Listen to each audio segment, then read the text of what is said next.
এই জন্য বুদ্ধিমানের কাজ হলো জুমার দিন যখন আসবে বন্ধু, সব কাজ কমপ্লিট করে তুমি মসজিদে চলে যাও, যেন তোমার পিছু টান না থাকে। বলে কেন? আমাদের দোষের কিন্তু বন্ধু শেষ নাই। জুমার দিনে মুসল্লিরা যায় সবার পরে এবং বের হয়, ইমাম সাহেব যখন ডানে বামে সালাম ফেরায়, মনে হয় যেন বন্ধু বিশ্বযুদ্ধ শুরু হয়ে গেছে, কার আগে কে রে বার হয়ে যাবে। অথচ আমার নবীর আদর্শ নিয়ে আমি আজকে ওয়াজ করছি বন্ধু। Disturb, don't disturb me. তোমরা আমি বললে আওয়াজ দিবে, নয়তো চুপ করে আলোচনা শুনবে, কারণ আজকের সময় অত্যন্ত গুরুত্বপূর্ণ। কারণ আমি যদি 5 মিনিট সময় পাই, একটা হাদিস শোনাতে পারবো। হয়তো বা এই একটা হাদিসে আপনাদের কারো না কারো হৃদয়ে ছুঁয়ে যেতে পারে, আর এটাই আপনার জীবনের জন্য, হেদায়েতের জন্য যথেষ্ট হতে পারে। বন্ধু, মুসল্লিরা যায় রে সবার পরে, বের হয়ে আসে সবার আগে, এটা মুসলমানের কখনো চরিত্র হতে পারে না।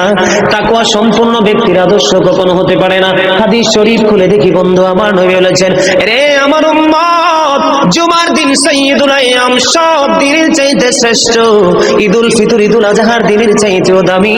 এই জুমার দিনের ফজিলত বরকত নিয়ে আলোচনা করলে বন্ধু রাত একটাই কভার করা যাবে না, এত বরকত এই জুমার দিনের।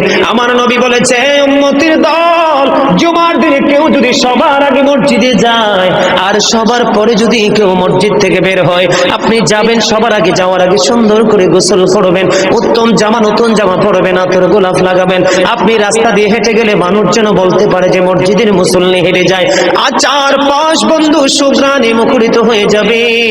এমন ভাবে সবার আগে বন্ধু মসজিদে যাবেন, যাইয়া মসজিদে ঢোকার সময় ডান পাওটা দিয়ে মসজিদে ঢুকবেন, ঢুকে গিয়ে নামাজের শুরুতে বসে যাবেন।